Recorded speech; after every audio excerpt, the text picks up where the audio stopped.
tres temas que están relacionados uno con el otro. Y en general, cada uno de ellos va a responder a una pregunta que son preguntas habituales en las relaciones humanas. Son preguntas que cuando nosotros nos encontramos con alguien solemos hacérsela.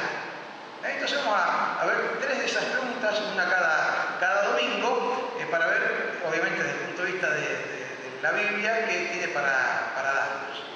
Por ejemplo, si uno va a determinado lugar donde no se conoce con la gente, una de las preguntas que surge, va a participar en un evento o hace un viaje, se encuentra con una persona, una de las preguntas habituales que le dice es: ¿de dónde sos?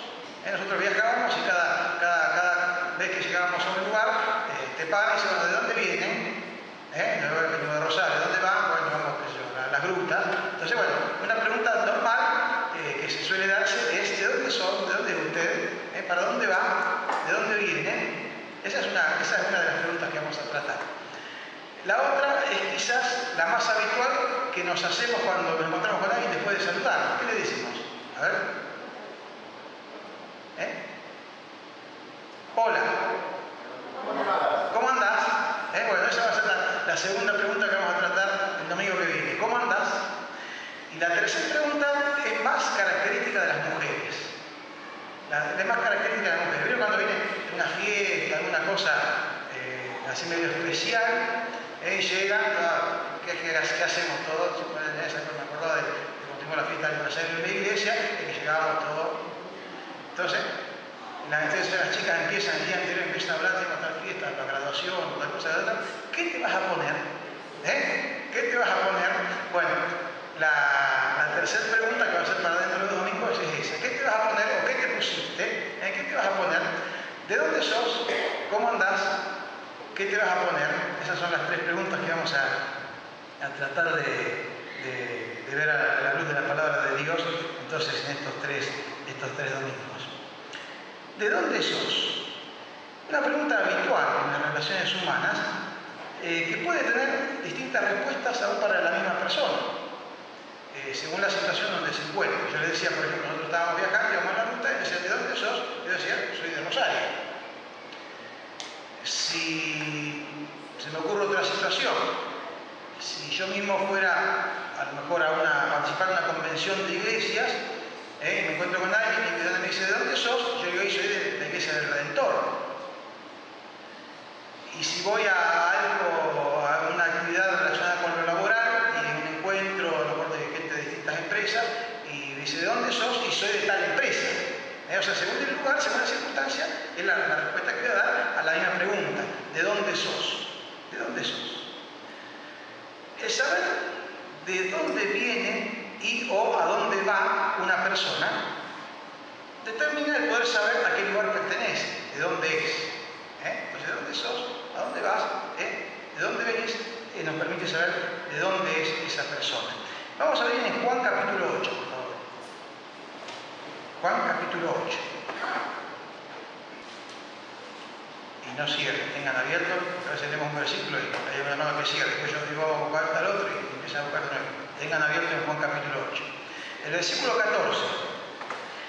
Respondió Jesús y les dijo: aunque yo doy testimonio acerca de mí mismo, mi testimonio es verdadero, porque sé de dónde he venido y a dónde voy. Pero vosotros no sabéis de dónde vengo ni a dónde voy. Aparentemente, y simplemente como leyendo este versículo y continuando con la introducción, aparentemente Jesús asigna gran importancia al saber de dónde se es. ¿No? Porque dice: yo sé de dónde vengo y sé a dónde voy, y sé de dónde soy. Jesús lo decía con seguridad y con orgullo de poder decirlo: yo sé de dónde soy. ¿No? Jesús le asignaba gran importancia. El Señor lleva adelante un diálogo muy significativo con los fariseos en este capítulo 8, a partir de este versículo 14 de Juan. Y en el versículo 23 vuelve a hablar acerca de dónde es, pero le agrega un condimento más. Fíjense, Juan 8:23. Y Jesús les dijo: vosotros sois de abajo, yo soy de arriba. Vosotros sois de este mundo, yo no soy de este mundo. Es decir, le agrega este condimento, da las opciones de dónde se puede ser. Da las opciones, dice cuáles son las opciones de dónde se puede ser.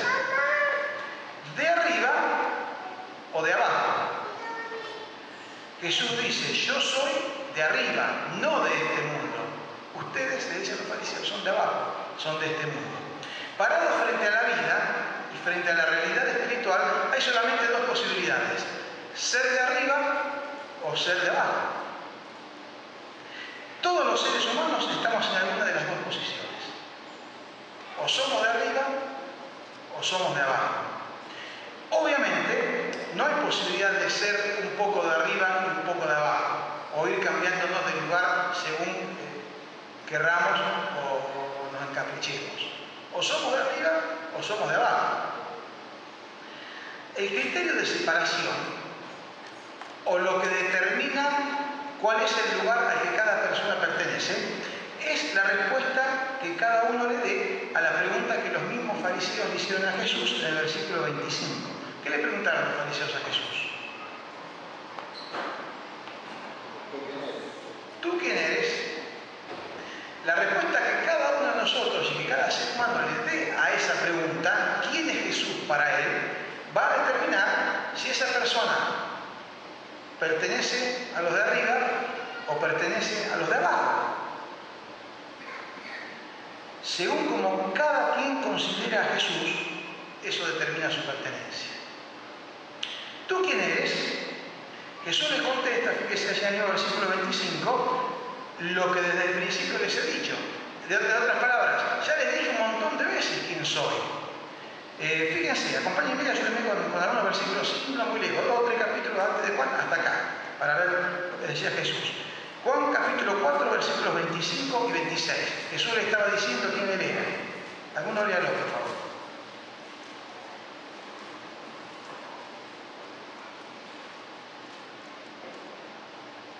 Le dijo la mujer, sé que ha de venir el Mesías, llamado Cristo. Cuando Él venga nos declarará todas las cosas. Jesús le dijo, yo soy el que habla contigo. Es decir, Jesús ya había dicho que él era el Mesías, el enviado de Dios. Capítulo 5, versículo 17.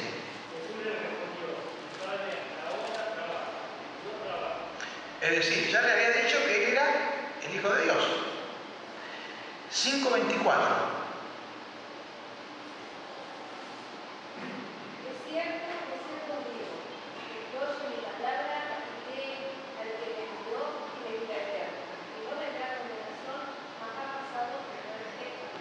Es decir, ya les había dicho que él era quien podía darle la salvación, la vida eterna. 5:43. Yo he venido en nombre de mi Padre y no me recibís. Si otro viniere en su propio nombre, a ese recibiré. Es decir, yo soy el mensajero de Dios. Yo vengo de parte de Dios. Ya se los había dicho quién era Jesús. Capítulo 6, versículo 35. Jesús dijo, yo soy el pan de vida, el que a mí viene nunca tendrá hambre, el que en mí cree no tendrá sed jamás. Les había dicho quién era él. Un montón de veces. Capítulo 7, versículo 37. En el último, el gran día de la fiesta, Jesús se puso en pie y alzó la voz diciendo, si alguno tiene sed, venga a mí y beba. Y volvemos a nuestro capítulo 8, y allí en el versículo 12, que es el comienzo de este párrafo que estamos leyendo, otra vez Jesús les habló diciendo, yo soy la luz del mundo. El que me sigue no andará en tinieblas, sino que tendrá la luz de la vida. Es decir, Jesús les había dicho un montón de veces quién era él. Y otras más que no hemos buscado, ¿no? Simplemente como referencia. ¿Tú quién eres? Jesús le había dicho, pero ellos, dice el versículo 27, que no entendían. Pero no entendieron quién era Jesús. Cualquier semejanza con la realidad del ser humano hoy en día no es pura casualidad, sino que es pura y total causalidad. Porque la mayoría de los seres humanos hoy en día sigue sin entender quién es Jesús. O no quiere entender quién es Jesús. Y la causa es que el ser humano no reconoce que vive en pecado, que vive ajeno a la voluntad de Dios. Y por lo tanto tampoco reconoce que necesita a Jesús como el único mediador y salvador para con Dios. Y de paso decimos que este es el único medio para dejar de ser de abajo y pasar a ser de arriba. Es decir, transitar el puente que permite saltar de camino, que puente el cual es Jesús. Pero mientras sigamos sin entender, porque no nos interesa entender quién es Jesús, vamos a seguir siendo de abajo. Cuando entendemos quién es Jesús y Él nos dice, ¿tú quién eres? Y damos la respuesta correcta a esa pregunta, cuando entendimos que necesitamos un Salvador, que estábamos viviendo ajenos a la voluntad de Dios, que por medio de Cristo podemos transitar el camino que nos lleva hacia Dios, allí podemos pasar a ser de arriba. Les invito a que en este capítulo 8 de Juan tratemos de identificar algunas características de los de abajo y algunas características de los de arriba, para que veamos dónde estamos posicionados. ¿Les parece? Miren, características de los de abajo. En este texto, en el capítulo 8 de Juan, encontramos al menos dos. Acompáñenme en la lectura. Versículo 21 dice: otra vez le dijo Jesús, yo me voy y me buscaréis, pero en vuestro pecado moriréis. A donde yo voy, vosotros no podéis venir. Y el 24 dice, sigue hablando Jesús, por eso os dije que moriréis en vuestros pecados. Porque si no creéis que yo soy, en vuestros pecados moriréis. El vivir y en consecuencia morir en pecado determina la condición de ser de abajo. Todos los seres humanos, todos, somos naturalmente pecadores. Todos arrancamos de abajo, ¿no? Diríamos. Todos arrancamos de abajo, todos arrancamos siendo de abajo. Somos naturalmente pecadores. Pero tenemos la posibilidad de reconocer que estamos en ese estado, como decía antes, ajenos a la voluntad de Dios. Y reconociéndonos que estamos en esa condición, dice que Dios nos otorga el don de la fe. Nos arrepentimos, confesamos nuestros pecados y el Señor nos otorga el don de la fe por el cual nos salva por medio del único Salvador, Jesucristo. Podríamos citar algunos versículos que quizás nos suenen muy conocidos de la palabra de Dios, pero que son vitales para nuestra existencia. Allí en la carta a los Romanos, capítulo 3, versículo 23, dice, por cuanto todos pecaron, están destituidos de la gloria de Dios. Todos pecamos, estamos fuera de la presencia de Dios, estamos abajo, somos de abajo. En el capítulo 5, versículo 8, sigue diciendo el apóstol Pablo, más... ¿Qué dice Romanos 5:8? Vamos.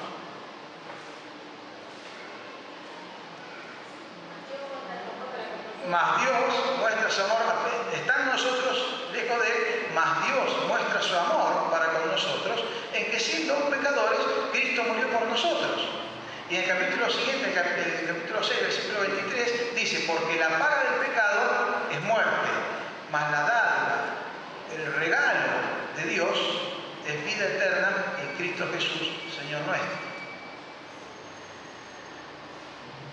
Pero acabamos de decir que la mayoría de las personas no quiere reconocer que vive en pecado, o que si lo reconoce, le cuesta aceptar las condiciones que Dios pone para dejar de ser de abajo, para otorgarnos la salvación y pasar a ser de arriba. Y esa persistencia en el pecado lo hace vivir separado de Dios y seguir siendo de abajo. El vivir y en consecuencia morir en pecado.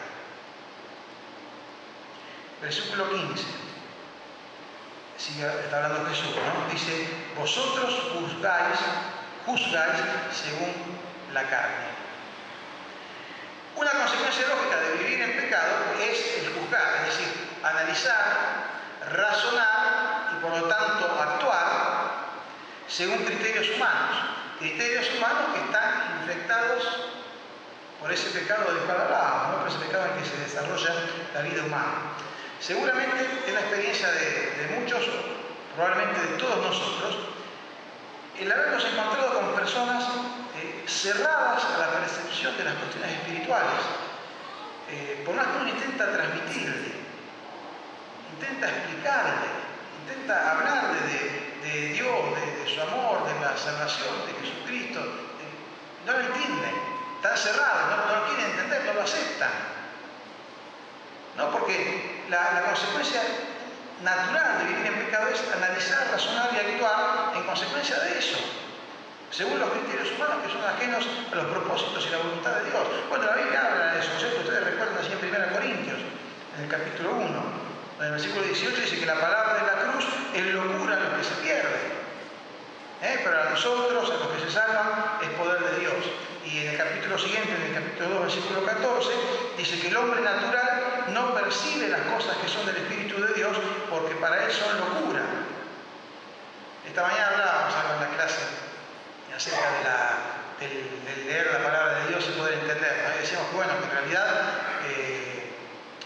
Dios nos puede hablar a través de su palabra a cualquier persona.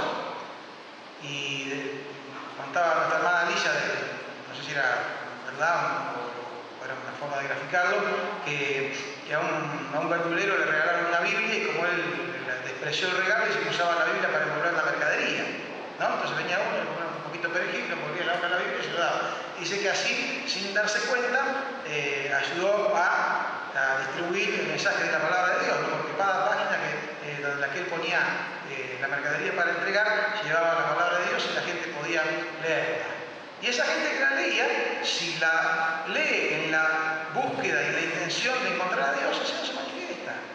Pero si no, si la disposición es la contraria, realmente va a tomar esas cosas como locura.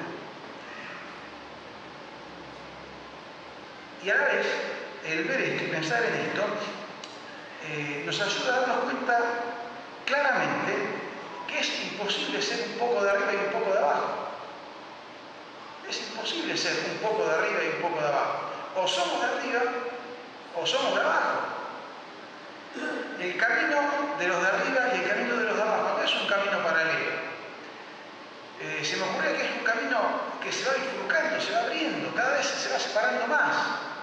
Si nosotros vamos transitando el camino del Señor, el camino de arriba, realmente nos vamos a dar cuenta que cada vez se va separando del otro camino, porque se va obrando en nuestras vidas y nos va llevando por sus propósitos, por su voluntad. Pero la persistencia en una vida ligada al pecado, una forma de pensar y de actuar con criterios pura y exclusivamente humanos, son signos inequívocos del que es de abajo, aun cuando asista a la iglesia. La persistencia en una vida ligada al pecado y una forma de pensar y de actuar con criterios puros y exclusivamente humanos son signos inequívocos del que es de abajo. Repito, aun cuando asista a la iglesia. En clara contraposición a aquellos que juzgan según los criterios humanos están, según así Corintios 2:16, los que tienen la mente de Cristo. Dice, mas nosotros, dice el apóstol Pablo, tenemos la mente de Cristo. Lograr esto no es un cambio automático, no es un lavado de cerebro, no es un cambio de chip, ahora que estamos con toda esta tecnología de los chips. Es un proceso, es un camino a recorrer de la mano del Espíritu Santo, que nos va obrando en nosotros, que va transformando nuestro pensamiento, que va transformando nuestra manera de actuar. Ese es caminar, transitar por el camino de arriba, ¿no? Haber cruzado el puente que es Jesucristo, y empezar a transitar el camino de los de arriba. La única manera de poder pasar de un camino al otro es cruzar por el único puente habilitado, Jesucristo. Es porque hay un solo mediador entre Dios y los hombres, Jesucristo hombre. O como decía Pedro allí, predicando en Hechos capítulo 4, versículo 12, y en ningún otro hay salvación, porque hay solamente un nombre dado a los hombres debajo del cielo en que podamos ser salvos, Jesucristo. El único puente habilitado, el único camino que podemos tomar para pasar, para saltar y ser de arriba. Bueno, eso es lo que nos dice acá Jesús acerca de los que son de abajo. Vamos a ver qué nos dice acerca de los que son de arriba. En el mismo texto, en Juan capítulo 8, nos indica 3 características de los de arriba. Fíjense el versículo 29. está hablando de sí mismo, ¿no? Jesús dijo que Él era de arriba. Y está hablando de sí mismo y dice, porque el que me envió, conmigo está. No me ha dejado solo el Padre, porque yo hago siempre lo que le agrada. En este solo versículo hay 3 características de Jesús y 3 características que deberían ser parte de la vida de aquellos que pretenden ser de arriba, ¿no? La primera característica que surge de este versículo es que aquel que es de arriba tiene un sentido de compañerismo con Dios. Fíjense lo que dijo Jesús. Conmigo está. No me ha dejado solo el Padre. Sentido de compañerismo con Dios. Sentido de comunión. En palabras del apóstol Pablo, allí en Romanos 8:16, el Espíritu de Dios manifiesta a nuestro espíritu de que somos hijos de Dios. Sentido de compañerismo. No solamente un sentido de estar cerca. No solamente estar cerca, sino intimidad, conocimiento mutuo. El Señor me conoce, pero yo le conozco a Él. Profunda comunión, marchar juntos, andar acompañados el uno por el otro. Jesús explicó esa relación de Él con el Padre diciendo, siendo uno. No, fíjense, vamos a leer, ten en cuenta unas citas en el capítulo 17 de Juan.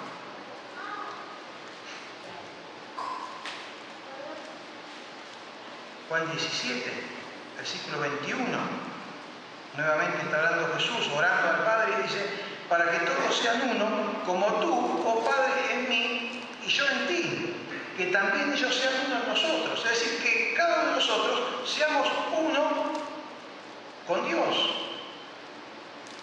Y entre nosotros ser unos en Dios. Para que el mundo crea que tú me enviaste. La gloria que me diste, yo les he dado para que sean uno, así como nosotros somos uno. Yo en ellos y tú en mí, para que sean perfectos en unidad. No, traten de pensar en esto, ¿no? Daría para estar hablando 2 horas y media. Estas son las frases, ¿no? Pero tratemos de también tener una noción. Jesús dice, yo en ellos y Jesús en nosotros. Y el Padre en Jesús, para que sean perfectos en unidad. Para que el mundo conozca que tú me enviaste y que los has amado a ellos como también a mí me has amado. Tenemos la noción, por lo menos, ¿no? De lo que trata de expresar aquí Jesús. Sentido de compañerismo. Hermanos, esta experiencia es personal. No puedo vivirla yo por usted, ni ninguno de ustedes puede vivirla por mí. Es intransferible. Como decía antes, como dice Pablo allí en Romanos, el Espíritu de Dios manifiesta a nuestro espíritu, se comunica, está en contacto, manifiesta que somos hijos de Dios. Volvemos a Juan capítulo 8. Sentido de compañerismo. También el que es de arriba tiene lo que podríamos llamar un sentido de dirección.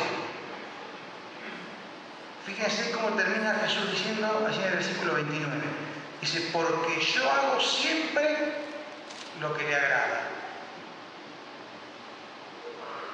Es decir, estoy seguro que lo que yo hago es porque Dios, porque el Padre me dirige a hacer eso. Sentido de dirección. ¿Quién pudiera hacer esta afirmación como Jesús? Bueno, ninguno de nosotros. Solamente Él podía decir, yo hago siempre lo que le agrada. Pero ese sentido de dirección que tenía Jesús, porque es de arriba, debemos tenerlo también nosotros. No podemos decir yo hago siempre lo que le agrada con total veracidad porque estaríamos mintiendo. Pero los de arriba debieran poder decir yo procuro con toda la fuerza de mi ser hacer lo que a Dios le agrada. Procuro con toda la fuerza de mi ser hacer lo que a Dios le agrada. Caminar en la dirección que Dios quiere, haciendo en el camino las cosas que quiere. Eso es ser de arriba. Eso es tener sentido de dirección. Era un imperativo para Jesús. Así en el capítulo 9, versículo 4, si dan cuenta de la hojita, Jesús decía, me es necesario hacer las obras del que me envió. Me es necesario, necesito hacerlo. No, ¿qué nivel de crecimiento espiritual vamos a tener el día que podamos decir, me es necesario, es imperativo para mí hacer las obras del que me envió?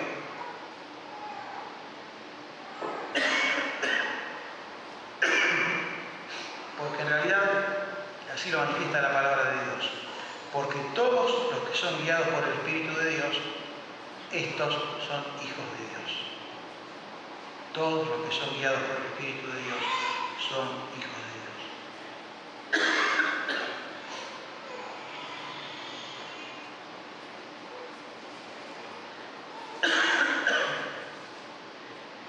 Entonces, resumiendo estos dos primeros aspectos, estas dos primeras características, sentido de compañerismo y sentido de dirección, podríamos decir que los de arriba andan con el Señor haciendo lo que a Él le agrada.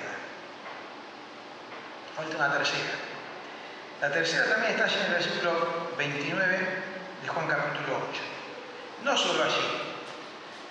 Jesús, referido al Padre, se refiere como el que me envió.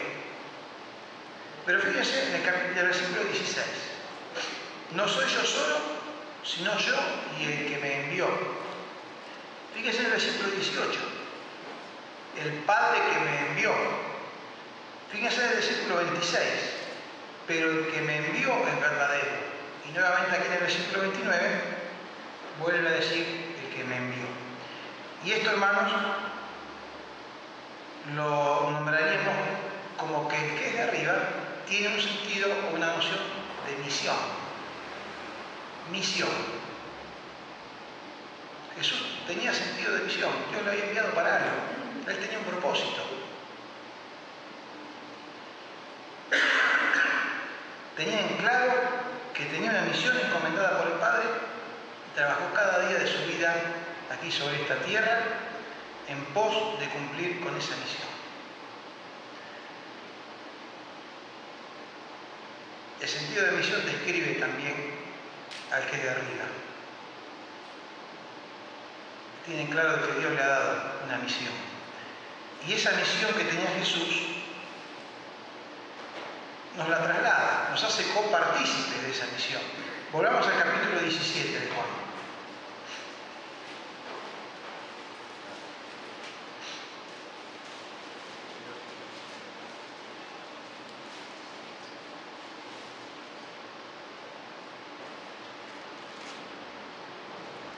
Ya leímos antes los versículos 21 al 23, donde Jesús, en esa perfecta unidad que Él tiene con el Padre, nos quiere a nosotros también. Nos quiere a nosotros para que el mundo crea que tú me enviaste. El Señor nos hace copartícipes de la misión. Entonces, ¿cuáles son las características de los de arriba? De los que pertenecen a donde pertenece Jesús. Sentido de compañerismo, sentido de dirección y sentido de misión. Es decir, sentido de compañerismo, de comunión, de contacto con Dios, de conocimiento mutuo. Sentido de dirección, es decir, lo que yo hago es porque Dios me dirige a que haga eso. Y sentido de misión, es decir, tengo un encargo dado por Dios. Entonces podríamos completar esa frase que fuimos armando diciendo que aquellos que son de arriba andan con el Señor haciendo lo que a Él le agrada y poniendo su esfuerzo en cumplir con la misión encomendada por el Padre de dar a conocerle. Compañerismo, dirección y misión. Andan con el Señor haciendo lo que a Él le agrada y poniendo su esfuerzo en cumplir con la misión encomendada por el Padre de dar a conocerle. ¿De dónde sos? Esta es la primera pregunta, la que tratamos hoy. ¿De dónde sos? ¿Sos de arriba o sos de abajo? ¿Tiene abierto en Juan 17? Bueno, acompáñenme para leer juntos. Del versículo 14 hasta el versículo 18. Juan 17, del 14 al 18. ¿Lo tienen? Jesús, en su oración, dice así: yo les he dado tu palabra y el mundo los aborreció, porque no son del mundo, como tampoco no ruego que los quites del mundo, sino que los guardes del mal. No son del mundo, como tampoco yo soy del mundo. Santifícalos en tu verdad. Tu palabra es verdad. Como tú me enviaste al mundo, así yo los he enviado al mundo. Hermanos, es bueno ser de arriba. Es bueno ser de arriba. Cuesta humillarse, cuesta rendir el yo delante de Dios, cuesta reconocernos en nuestra condición tal cual somos delante de Él. Pero la recompensa es incomparable. Y de mientras tanto, tenemos un camino para transitar, ¿no? En compañerismo con el Padre, siguiendo su dirección y cumpliendo la misión que nos ha dejado a cada uno de nosotros, para que en lo personal y como iglesia nos esforcemos en la tarea de darle a conocer. Espero que nuestra respuesta de todos los que estamos aquí pueda ser: soy de arriba. Soy de arriba porque tengo a Jesús en mi corazón, Él es mi Salvador y estoy transitando por ese camino. Las próximas dos preguntas nos van a ayudar a seguir avanzando en esto. Porque acuérdense que la próxima es: ¿cómo andás? Ese lo dejamos para el próximo domingo. Pero que este pensamiento nos acompañe todo este día, saber que el Señor le asigna importancia que tengamos en claro de dónde somos. Porque si tenemos claro de dónde somos, vamos a actuar en consecuencia de eso. Hermanos, somos de arriba, no somos de abajo. Podemos andar abajo, pero caminando por el sendero de arriba, mezclado con los de abajo porque tenemos la misión, pero caminando el sendero que Dios quiere, ¿no? Así que el Señor nos bendiga para que cada uno de nosotros y como iglesia podamos practicar esto, que sea una realidad palpable en nosotros. Hermanos, ¿de dónde somos? Somos de arriba. Y eso tiene sus implicancias, tiene sus privilegios y tiene sus compromisos, tiene sus deberes y tiene sus obligaciones. Pertenecer, como era una propaganda de hace un tiempo atrás, tiene sus privilegios y tiene sus demandas. Que el Señor nos bendiga para que podamos